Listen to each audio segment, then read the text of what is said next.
Здравствуйте еще раз. Тема моего сегодняшнего семинара – это учение о Боге, и структура семинара – это душа Бога. Когда мы говорим о том, что есть душа Бога, вот восприятие человека, то тогда прежде всего следует рассмотреть ясность восприятия самого человека. То есть человек должен воспринимать достаточно ясно именно душу Бога, ибо ясность – это и есть душа Бога, именно восприятие. Когда мы хотим рассмотреть, как же, например, душа Бога, взаимодействие, предположим, с человеком строит реальность, то мы видим, что душа Бога и душа человека, они одновременно строят тело человека. И получается, что душа Бога, которая проявлена, например, да, в действии Бога и получается в действии человека, в его восприятии, формирует как тело человека, так и восприятие человека. Хотя это, с одной стороны, может быть несколько усложненное понятие для восприятия, когда идет как бы многокомпонентная работа, но с другой стороны, вот именно как бы такая сложность, что ли, ситуация, где работают, в общем-то, две бесконечные системы, позволяет отразить основной закон мира, где сложные, например, сверхсложные системы реализуют именно какой-то простой и конечный уровень управления, и который исходит из бесконечной среды. Тогда понятно, что когда работает, например, душа Бога, то получается, что человек, действующий по воле Бога, он может действовать также и бесконечно. То есть понятие, получается, смерти здесь просто не существует, потому что действие души Бога – это есть действие, направленное на вечное развитие любого элемента, в общем-то, информации. Поэтому, когда мы рассматриваем такую позицию в управлении, то действие от уровня души Бога – это есть действие, прежде всего, направленное на достижение именно человеком вечного развития. Потому что, когда мы говорим о душе Бога, то подразумеваем и то, что тело человека практически, в общем-то, регулируемо с помощью, например, элементов, предположим, физического тела Бога. То есть мы можем сказать, что, например, если мы ставим задачу, предположим, работы, предположим, человека по пониманию Бога, то тогда получается, что Бог должен дать знания человеку сопоставимые. То есть человек должен видеть, каким образом, например, душа Бога взаимодействует, предположим, с его физическим телом. И тогда мы можем сказать, что по аналогии душа, например, человека может взаимодействовать с физическим телом человека. Но здесь вот есть как раз-таки одно «но», которое заключается в том, что Бог, как создатель человека, дал сразу же знание человеку в его физическом теле. То есть физическое тело человека с этой точки зрения это тоже есть знание. И достаточно, например, сакцентировать в своем внимании, предположим, статус физического тела человека для Бога, мы видим сразу же душу Бога. То есть я привел к тому, что именно статусность тела, то есть именно движение, например, Бога к человеку через свою душу, это есть познание. То есть в данном случае статус познания – это и есть само познание. И когда мы, например, с такой точки зрения хотим, предположим, излечить какое-то заболевание или сделать управление так, как это делает Бог, например, тогда нам нужно видеть, как вообще душа Бога реагирует на какое-то событие. То есть суметь выделить именно элемент управления от Бога и воспринять, получается, своими глазами. Но тогда мы должны знать, как глаза организованы с точки зрения Бога. Физические глаза, предположим, или глаза души, человека. То есть мы можем видеть, что, предположим, душа имеет аналогичные глаза, душа человека. То есть душа же как-то воспринимает, и поэтому по отношению, например, к человеку, это есть глаза души. Получается, мы имеем понятие, такие, в общем-то, системы понятийные возникают, что глаза души – это есть наше понимание души Бога. То есть мы тогда можем своей душой видеть, например, душу Бога.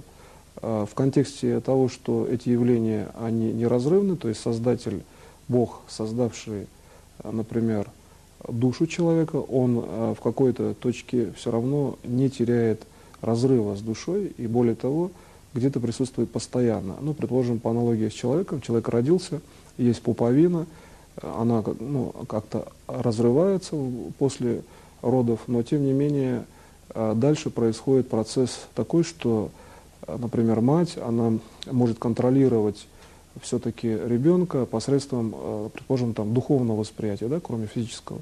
То есть по аналогии существует связь между душой Бога и душой человека. Так вот, эта связь – это есть реализация в действии физического тела единого Бога.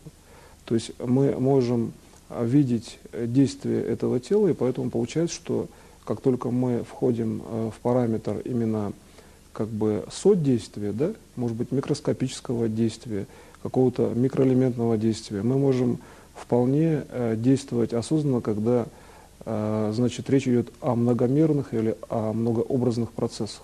То есть каким образом сохранить совершенно точное восприятие всех процессов многообразия, если вы их воспринимаете одновременно. То есть, представьте, что вы одновременно вспоминаете много картин, сюжетов из физической реальности. Как вот сделать так, чтобы ваше восприятие сохранялось концентрированным?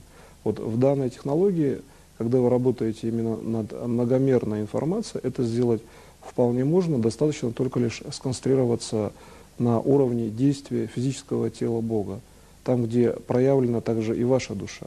Ибо действие физического тела единого Бога всегда указывает на вашу собственную душу. Если вы хотите знать, где находится с точки зрения Бога ваша душа, посмотрите на его физическое тело, и вы увидите место расположения своей души с точки зрения души Бога. То есть мы определили уже координатную систему, где многообразие, в общем-то, даже не только многовекторность, но и так скажем, параметричность системы, это есть уровень действия Бога по отношению к человеку. То есть достаточно увидеть действие Бога по отношению к человеку, и вам многомерная система становится понятной. Ведь душа Бога – это максимально, получается, многомерная система для человека. И чтобы мы смогли ее познать и ресурс этого знания использовать, например, там, для вечного развития, или, в общем-то, даже просто для лечения, тогда мы должны видеть, предположим, связь между лечением и вечным развитием. То есть в вечном развитии человек же должен уметь себя восстанавливать как бы в течение постоянного времени. И получается, что когда мы хотим увидеть такую структуру, как душа Бога, мы должны обязательно видеть именно действие, направленное к человеку.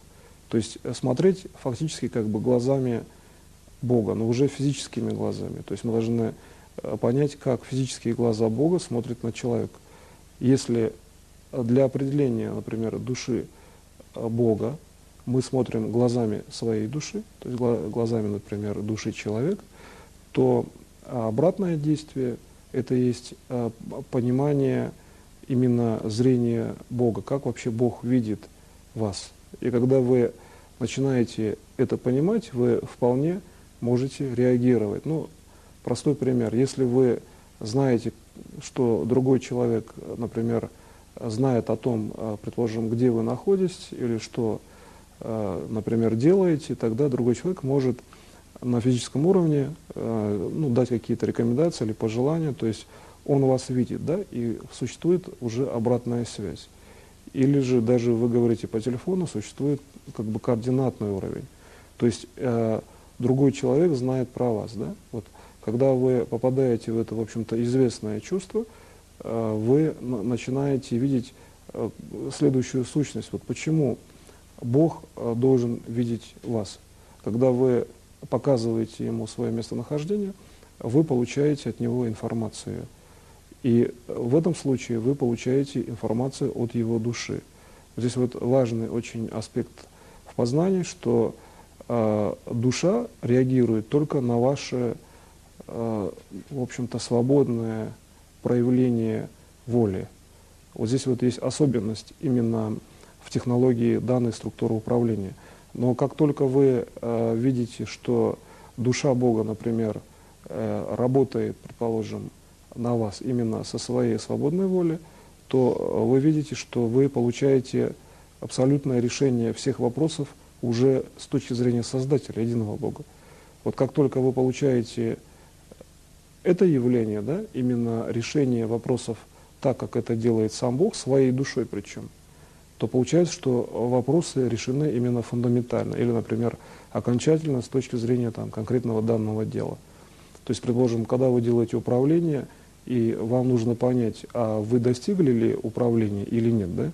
То есть, насколько с точки зрения всех взаимосвязей в мире вы сделали точное управление. Тогда вам нужно просто-навсего рассмотреть, какое действие находится в уровне действия души Бога.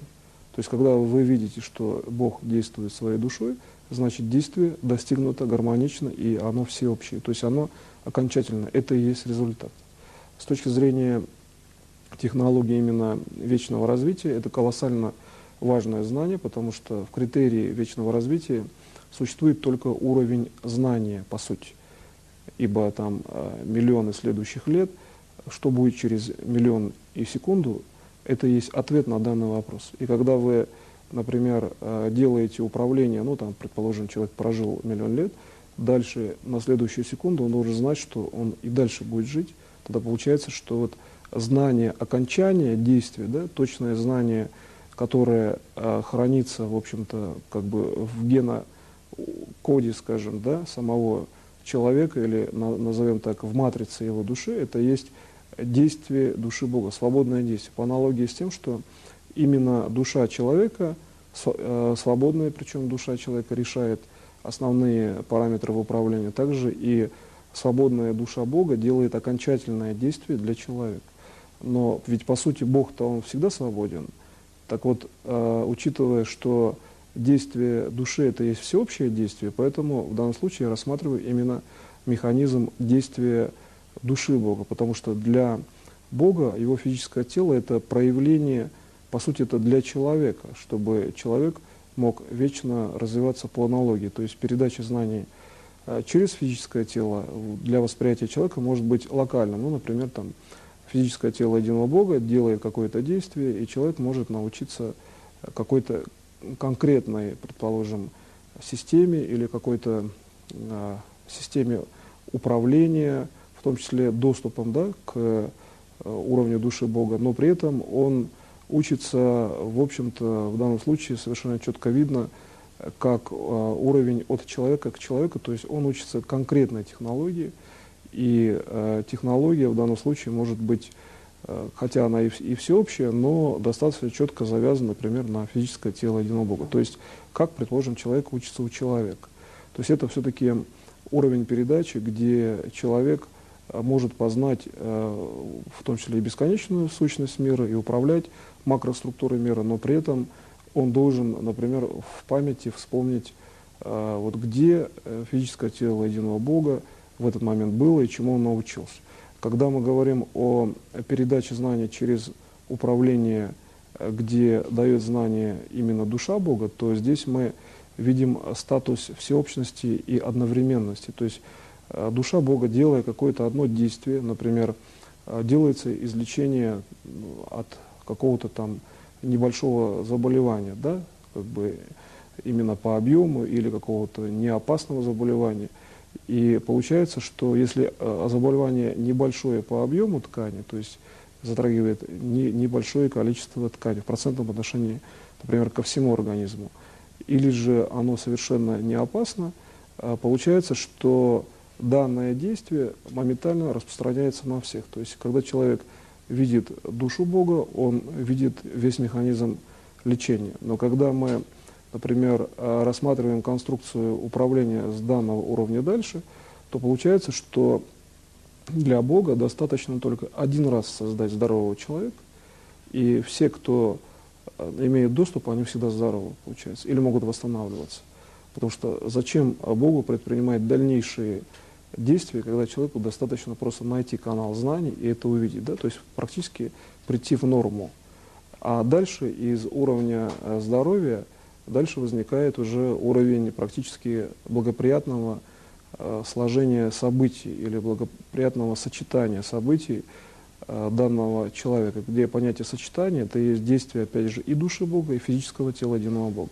То есть получается, когда мы рассматриваем то, что уровень нормы это есть уровень доступа, например, к свободному действию души Бога, мы должны показать фактор как бы обнаружения себя, то есть своего, например, физического тела или своей мысли, обратить внимание именно структуры души Бога, и получается свободное действие Бога, это есть наше управление. То есть в данном случае мы получаем информацию за счет того, что Бог в своей свободной воле обратил внимание.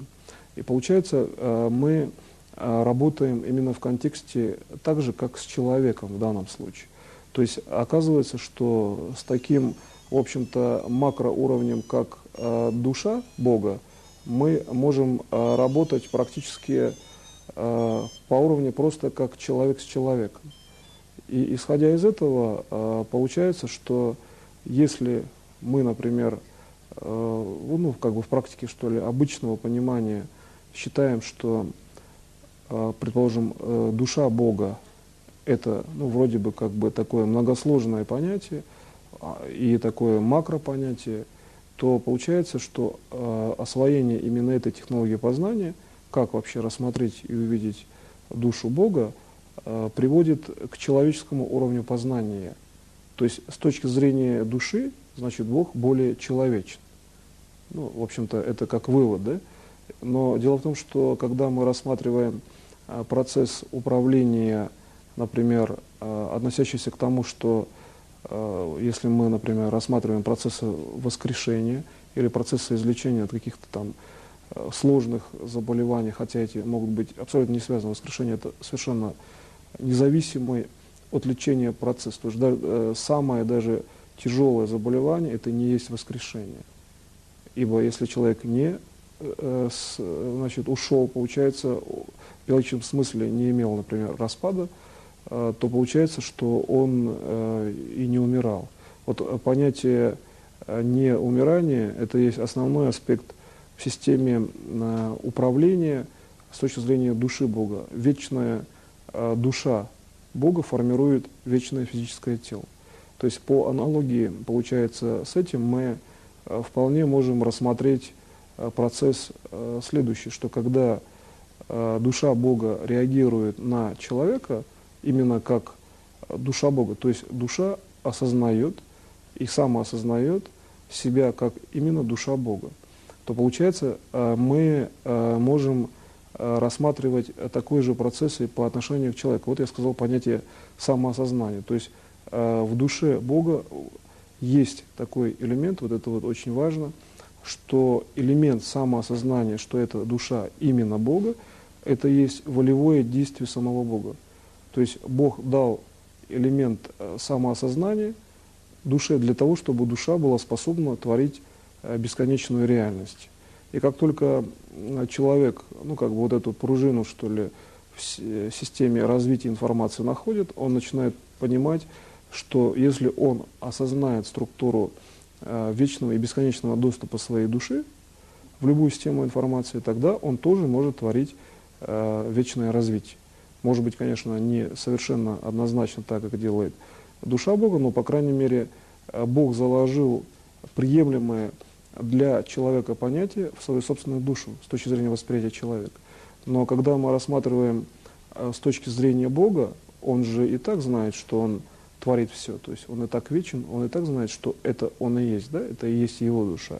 Вот в бесконечном мире понятие души Бога как локального объекта информации – это все-таки система специального доступа для сознания человека. Почему я говорю именно так? Потому что душа Бога вечна, всеобщая, а для человека все-таки свойственно выделять фактор локальности. Поэтому Бог, заложив специально вот этот уровень самоопознания души, ввел таким образом уровень самоопознания человека. Вот каким образом, предположим, человек самоопознает себя. То есть почему человек считает, например, что в бесконечном уровне управления это есть его действие, имеется в виду самопознание в бесконечном действии и в бесконечном развитии. А здесь существует, в общем-то, очень простой фактор, что стоит только человеку выделить свое присутствие в бесконечном развитии, он уже там существует, это и есть его действие. То есть познание своего действия – это и есть совершенное действие в бесконечном именно уровне развития. Если в конечном, это есть только, возможно, локальный уровень присутствия. То есть конечное действие — это есть все-таки, в общем-то, какой-то фрагмент, да, бесконечного развития, поэтому в конечном действии система более подвижна. То есть сказать однозначно, что в этом конечном действии работает только этот человек, и это конечное действие зависит только от него, это практически не всегда возможно.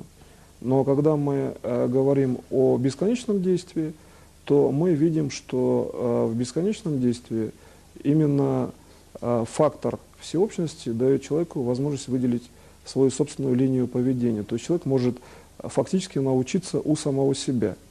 И когда, например, мы рассматриваем, предположим, фактор всеобщего развития, мы видим, что также и душа Бога обладает свойством, получается, самопознания, да, и в общем-то, обучения.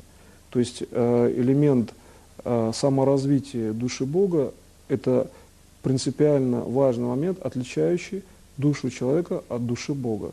То есть если душа человека в большей степени обладает возможностью, например, структуризации, то душа Бога может иметь функцию самопознания и саморазвития, и самообучения. И поэтому по аналогии с душой Бога создан уровень физического тела человека, уровень сознания человека, где человек может например, развиваться. Да? То есть получается, что человек больше изначально похож в своем проявлении именно на структуру души Бога, собственно говоря, на саму душу Бога, но в действии.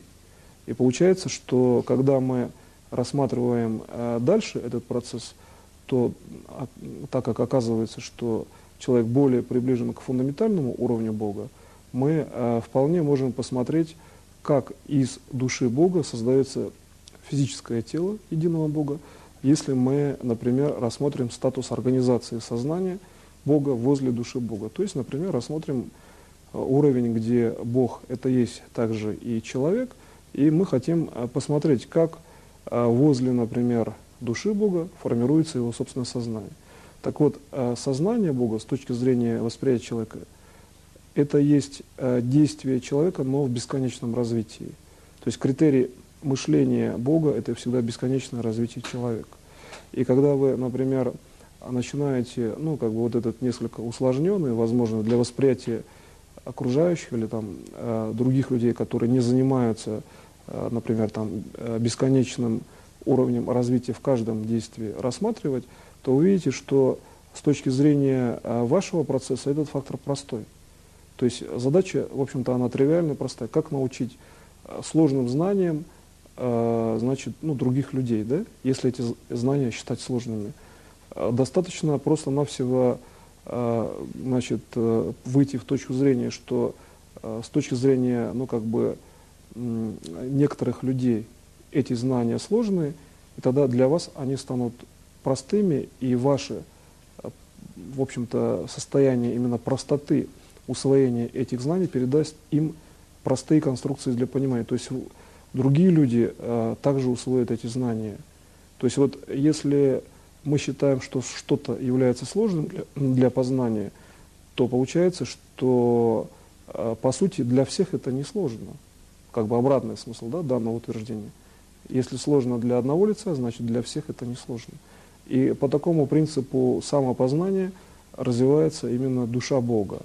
То есть каждый фрагмент информации — это есть уровень практически развития всех внешних фрагментов. И таким образом формируется внутренняя реальность человека. То есть как формируется, например, чувство человека, да, каким образом чувство человека может выровнять его физическую реальность или влиять на его физическую жизнь. Для того, чтобы чувство человека влияло на физическую жизнь, необходимо прежде всего рассмотреть уровень организации чувственного плана. То есть взаимодействие различных фрагментов души Бога — это есть формирование внутреннего мира человека. Ибо статика души — это есть тело человека, его материальный уровень. Да? А когда мы рассматриваем взаимодействие, то есть развитие души, также развивается наше чувство. И получается, если мы хотим знать, откуда какое чувство, например, возникает с точки зрения действия Бога и его души, нам надо всего лишь навсего рассмотреть положение значит, взаимодействующих частей души Бога. И нам становится понятна матрица как бы нашего чувства. Я исключаю в данном случае, например, чувство любви, где любовь есть всеобщее чувство, и которое совершенно индивидуально. То есть это уровень, который как бы не дается ниоткуда, он просто есть у человека и все. Да? Это статусность его собственного познания Бога через любовь. То есть уровень взаимодействия. В данном случае я имею в виду чувство любое другое, кроме любви. То есть когда мы рассматриваем там чувство жалости, чувство, например, какое-то иное, ну там стремление к достижению какой-то цели. Предположим, возьмем и выразим это понятие как чувство, хотя это может быть просто стремление, да, логический статус. То есть логику можно перевести в уровень чувства, если обозначить, что чувство — это есть некое действие. Точно так, когда физическое тело единого Бога, организованное душой Бога, показывает какое-то действие, мы можем создавать конструкции, где некое действие — это есть уровень перехода с одного уровня на другой. То есть обозначить четко, например, где есть, например, чувственный уровень, а где есть, предположим, уровень логический, часто не всегда, вот, например, можно, да, особенно если вы действуете быстро. Что, например, возникает вперед? Либо возникает вперед, предположим, чувство, да, либо возникает вперед действие.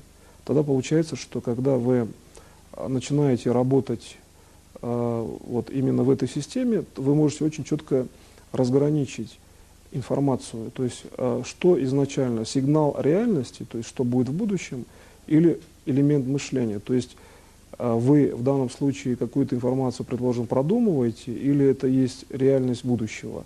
Вот в этой технологии очень четко можно распознать сигнал будущего. Более того, в этой технологии можно очень четко научиться прогнозировать, то есть можно видеть систему связей и их разницу, потому что когда мы говорим о душе Бога, мы же исключаем элемент все-таки мышления Бога с точки зрения человека. То есть мы говорим о действии событийного плана. Для души Бога действие и событие, и, вообще говоря, мышление человека — это одно и то же. И получается, что здесь выделить мышление, в общем-то, получается элементарно. Достаточно на фоне, в общем-то, даже на фоне света души Бога рассмотреть действие мышления человека, и сразу видно, в чем тогда суть его события. То есть механистически, что ли, так это выглядит. Взять, продумать какую-то ситуацию, любую, и с точки зрения своего мышления видно сразу ваше будущее. И получается, в зависимости от структуры мышления, вы можете вполне управлять своими событиями, да, элементарным уровнем мышления своего собственного. То есть обратите внимание, как ваше текущее мышление влияет на структуру будущего. Также, кстати, ведь и лечатся, например, сложные тяжелые заболевания путем перебора структуры мышления по отношению к позиции управления, ну, к системе заболевания. То есть вы входите в структуру некой платформы, да, а платформа — это есть действие души Бога, или, собственно говоря, свет самой души Бога, а кому удается, тот может встать на позицию вообще души Бога. И тогда получается, что когда вы имеете такую основу, то ваше мышление — это и есть спасение.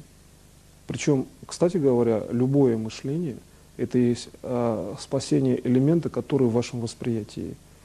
То есть если в этом уровне вы просто смотрите на человека, которому нужно помочь, ну просто, например, там, физическим зрением, да, смотрите глазами, и при этом можете, ну, например, делать какую-то конструкцию мышления любую, вы все равно этого человека спасаете, то есть вы все равно ему помогаете. И с точки зрения этого достаточно понятно, почему Бог, находясь, предположим, ну, в одном уровне даже восприятия, помогает сразу всем, Он всех видит просто. И получается, что Он таким образом и строит реальность. Когда вы начинаете делать дальнейший анализ реальности с этой точки зрения, ясно, что любое событие, любой уровень реакции реальности, например, там, растение, является вечной конструкцией с точки зрения восприятия Бога. Но почему, например, растение не растет вечно с точки зрения человека? Да? Если мы начинаем рассматривать эту разницу в конструкции познания человека, то получается, что достаточно человеку всего лишь навсего посмотреть уровень организации растения с точки зрения души Бога, и он может растение восстановить. Или, например, дать возможности вечного развития растению. Но для этого он должен сделать какой-то уровень физический, то есть построить там заповедник, да, или же создать какие-то именно условия физического развития. Вот почему существует физическая реальность, где человек на физическом уровне совершенно свободен. Он должен уметь, в общем-то, зная технологии, получается, вечного развития, уметь в социальном статусе преобразовывать управление практически на себя таким образом, вечное развитие, чтобы создавать условия для вечного развития любого элемента информации, созидательного элемента информации. И получается, что в данной конструкции есть только один уровень организации реальности, где реальность образовывается постоянно, многослойно и бесконечно с точки зрения все-таки действия души Бога. Если мы хотим, например, получить излечение от какого-то заболевания, сложного, например, то тогда, получается, мы должны видеть, как с точки зрения души Бога данное заболевание, например, реструктурируется. То есть надо понять, что происходит в этот момент в душе Бога, когда заболевание реструктурируется. Или нам нужно встретиться с воскрешенным человеком, нам нужно тогда видеть, какой фрагмент в душе Бога как бы отвечает за эту информацию. То есть должна быть четкая адресность действия. Когда мы это начинаем видеть, мы совершенно четко видим, где вообще есть воскрешенные. И получается уровень как бы совершенно обычный. Координатная система, например, да, человека в опознании мира или там, формировании структуры реальности совершенно четко понимает, что где находится. Человек попадает в уровень гармоничного отношения к миру и становится гармоничен. Вот точное знание системы управления, точное знание, в общем-то, любого действия, это есть гармония. И получается, с точки зрения Бога, он находится во всеобщей гармонии, потому что он же все знает. И когда мы начинаем вот этот уровень переводить уже на себя, то получается, что для нас вот в гармонии, например, там конечного, имеется в виду по времени действия, человек взял там, предположим, что-то сделал рукой, да, он сделал какое-то движение рукой, и получается вот этот промежуток конечного действия для, предположим, человека, чтобы он, этот уровень был бесконечным, он должен быть проведен в структуре, отражающей движение души Бога, восприятие человека. То есть если, например, просто провести, это как бы уровень, ну, скажем так, какого-то локального действия, которое проявляется где-то в бесконечной величине. Если вы хотите провести, например, там пальцем и получить управление по цели управления, вы должны видеть свет души Бога в этой области восприятия, то есть формирование оптического фона действия возле физического тела. То есть получается, что можно делать какие-то действия, например, мне нужно, чтобы значит, на полуострове, предположим, где-нибудь, например, ну пусть Апеннинский возьмем, да, полуостров, или возьмем, предположим, Сахалин, и мы, предположим, хотим, чтобы в этих двух точках одновременно была норма по экологии. Добавим, например, сюда еще Францию, да, территорию просто локальную. То есть это как бы уже все-таки на территории суши находится, и четких границ здесь нет. Тем не менее, мы просто добавляем словесно. Но мы же воспринимаем это однозначно четко, мы как-то воспринимаем. И вот чтобы воспринять однозначно четко, ну кто-то помнит карту, предположим, да, вот это действие логическое, это есть проекция души Бога на ваше знание. То есть знание существует только в структуре проективной составляющей. Знание или там мысли не существует вне действия души Бога. То есть как такого пустого пространства не существует. Не существует чего-то там где-то непонятно, значит, обитающее или откуда-то непонятно сваливающееся.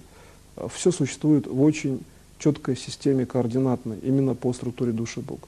Поэтому я могу провести, например, просто не потому, что как бы это касается предмета, там, предположим, территории Франции, а просто мне так удобно, предположим, там, показать какой-то жест рукой, показывающий, может быть, развитие оптического фона информации, например, от себя.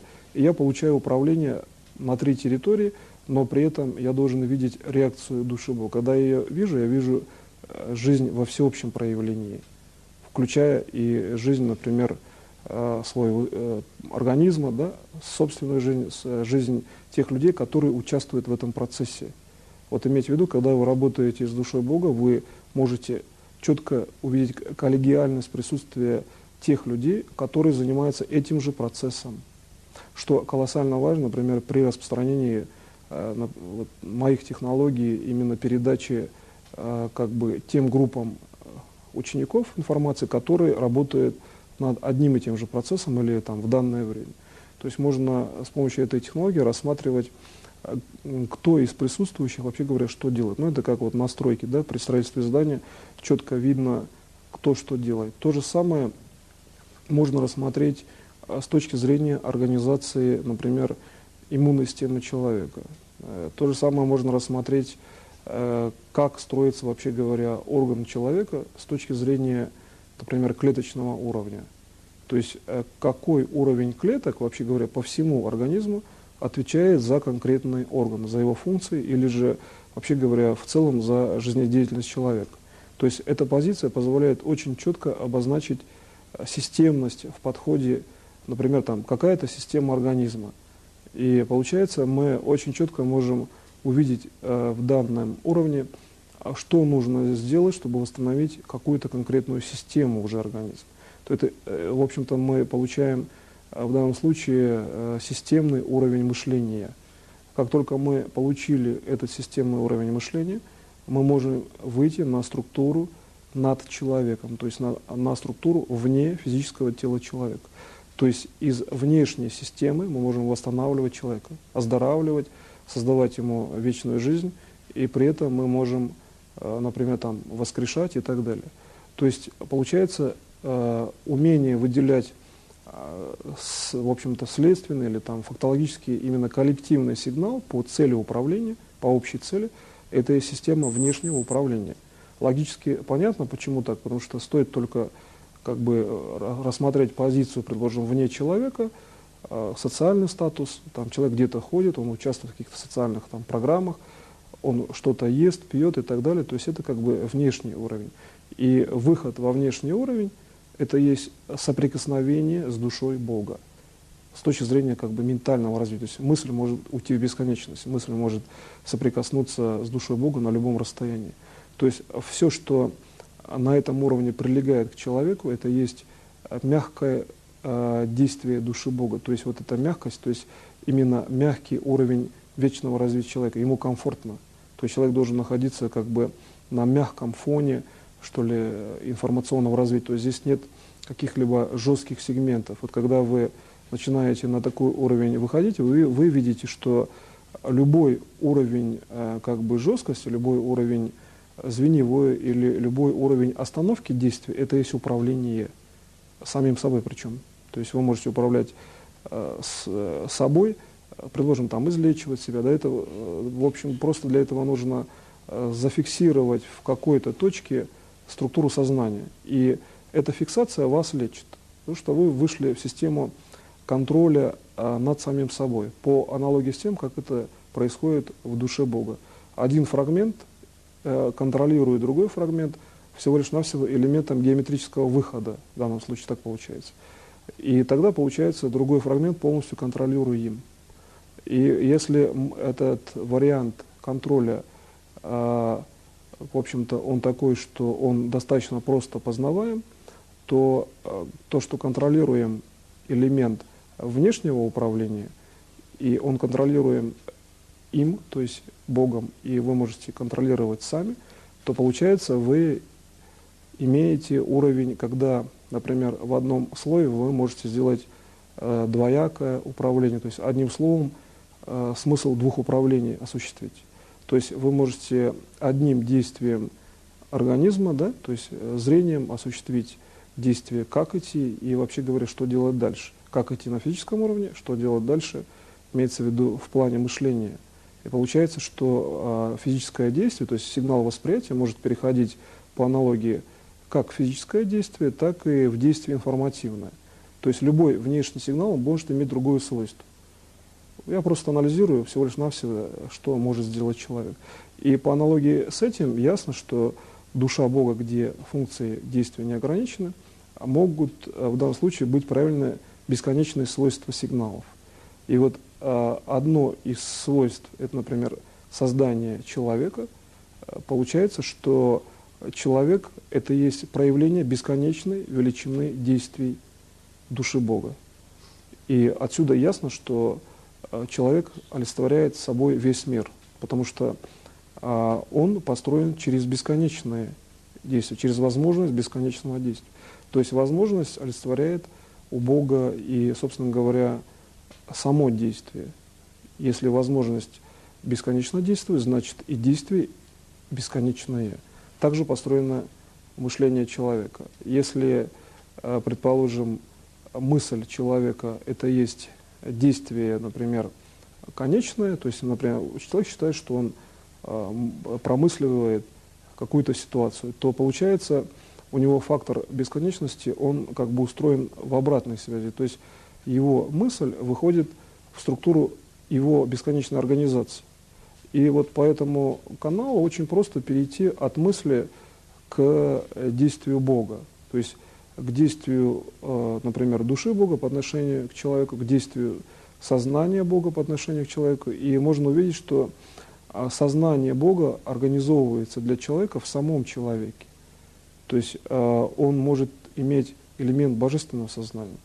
И отсюда очень четко можно увидеть, каким образом дифференцируется, предположим, уровень понимания человека в структуре своего мышления. То есть почему человек, имея, например, какое-то, достаточно, что ли, большое количество возможностей в мышлении, ведь человек может промыслить бесконечное количество ситуаций, но он почему-то выбирает какие-то конкретные ситуации.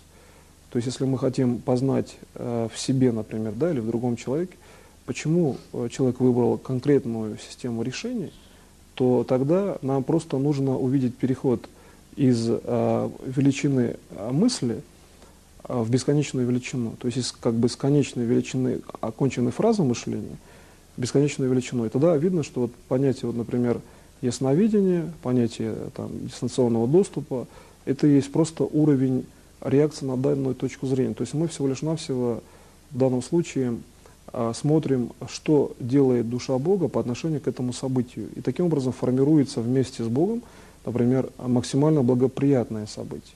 То есть элемент формирования здесь это и есть элемент просмотра, скажем так, уровень управляющего плана духовного видения, или уровень действующего ясновидения.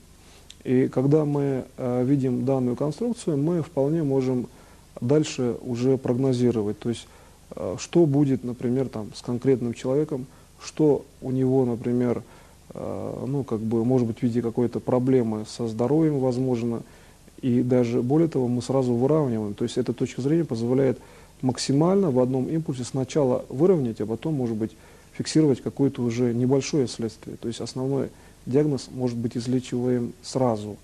Для этого достаточно только лишь рассмотреть эту точку зрения, позиционный выбор решения из бесконечного количества вариантов, почему человек выбирает именно те, которые ему нужны. И как только мы понимаем это с точки зрения действия души Бога, или вообще даже просто понимаем как люди, то есть мы просто понимаем, почему он это сделал, мы его таким образом излечиваем. То есть это, кстати, очень мощный механизм самоподдержки людей. То есть таким образом человек может поддержать другого и при этом излечить. И если мы рассмотрим работу коллектива, то этот уровень внутренней связи, он всегда существует между людьми. То есть люди подспудно или явно понимают взаимодействие других в целевом уровне. То есть получается в коллективе люди более здоровы.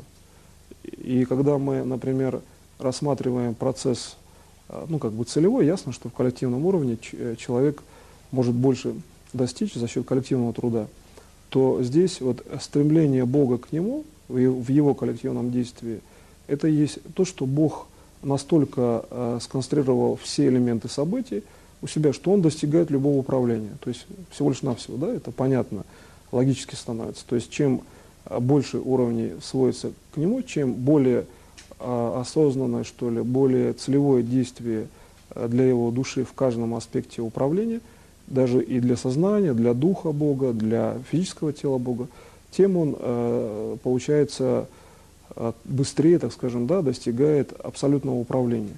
И получается, что когда мы эту картину знаем, то, учитывая, что сама, что ли, структура идеологическая, что все системы управления переходят к Богу, это и есть уровень абсолютного доступа, потому что тогда именно целевое коллективное действие, то есть коллективное по какой-то однозначной цели. Получается, что здесь, когда мы, например, действуем, предположим, по уровню, предположим, как бы коллективного управления, идущего от вас, например, да, или идущего, например, к вам, то получается, что мы видим, что создание именно целевых коллективных функций – это есть достижение, например, там, локальное достижение уровня, предположим, самоспасения. Да? И если мы, например, ну, предположим, рассмотрим уровень, что коллективной целью является именно вечная жизнь, там, вечное развитие, то получается, что мы вполне можем здесь увидеть, что как бы уровень коллективного действия – это есть уровень практически направлен на то, что мы, в общем-то, синхронизируемся всего лишь навсего с состоянием души Бога. То есть душа Бога – это и есть, в общем-то, вечное развитие. И получается, что вечное состояние души Бога, где определены, например, факторы вечного развития, получается, как бы уровень управления здесь такой, что вы можете, предположим, выделить, ну, как бы основную идею данного управления, заключающуюся в том, что когда целевые уровни управления сосредоточены как бы логической фазы управления, то есть цель управления в данном случае это есть логическая и, в общем-то, совершенно четко выделенная характеристика, то вы видите, что дальнейший уровень, да, например, действия или дальнейший уровень управления, это есть то, что стоит только логически выделить, например, все параметры по отношению к какому-то определенному действию. Например, нужно сделать так, чтобы был излечен какой-то процесс, или нужно достигнуть воскрешения. Тогда, получается, здесь достаточно выделить все коллективные линии управления в данном случае, то есть однотипность действий, то есть рассмотреть такой ракурс всех систем мира, в котором, значит, вы видите именно статус, предположим, ну, как вот скажем, кристалл, сверкающий именно от одной цели, да, от цели там, излечения, там, предположим, там, заболеваний. Как только вы в своем сознании выделяете статус, то есть, предположим, в любом явлении, значит, вы выделяете именно этот фрагмент управления, то получается, что вы его достигаете всего лишь навсего тем, что вы активируете этот статус мира. То есть, в принципе, вы как бы уровнем, что ли, личного действия в данном случае ничего особенного не предпринимаете. Вы всего лишь навсего в своем сознании, да, как бы выделяете статус именно, получается, того, что все явления реальности работают на структуру вашей задачи. Например, там излечение или воскрешение, или достижение какого-то просто любого управления. Точно так же действует и душа Бога. То есть в душе любой уровень управления, он направлен на то, что вот эта вот кристаллизация, то есть именно, скажем так, ну, это условно понятие кристаллизации, имеется в виду выявление как бы векторности, направленности любого события на то, чтобы другой элемент действия свершился, здесь это сделано просто как бы в идеальном уровне для восприятия человека. И идеальным является. То есть в душе Бога каждое событие – это есть свершение созидательного статуса события. То есть это, в принципе, исключение какого-то неблагоприятного уровня. Когда вы это понимаете, вы можете вполне только лишь навсего внутренним, так скажем, да, настроем или волевым, или уровнем сознания, телом физическим, вообще говоря, как угодно можете реагировать на эту информацию, но как только вы видите, например, уровень, предположим, именно этот, вы практически сразу решаете свои задачи, причем их решаете часто мгновенно. Вот чтобы решить мгновенно, например, что нет там взрыва на АЭС, предположим, да, или нет какой-то, предположим, аварии, то есть мгновенно среагировать на ситуацию какую-то, которая, возможно, происходит очень быстро. Достаточно только выделить фактор, что все явления мира исключают эту ситуацию. И получается, вы по аналогии с действием души Бога делаете мир уже таким, что данной ситуации просто нет, потому что все явления ориентированы на отсутствие. То есть в коллективном сознании данного явления нет. И если мы таким образом рассматриваем, например, процесс, что нет явлений, что человек, например, ушел, да, что он, например, там скончался, то человек живой, то есть он воскрешается, потому что нет данных, что у него вообще происходило когда-либо, там, предположим, система биологического распада. И то же самое относится, например, к системе восстановления тканей или органов. Это вот в данной лекции есть мощная система восстановления органа человека. То есть здесь можно только сконцентрироваться на уровень отсутствия структуры за счет правильной кристаллизации, да, коллективного уровня целевых действий, и мы получаем отсутствие проблемы. Ну, что относится, в общем-то, и к любому событию в реальности. На этом я заканчиваю сегодняшний семинар. Спасибо за внимание.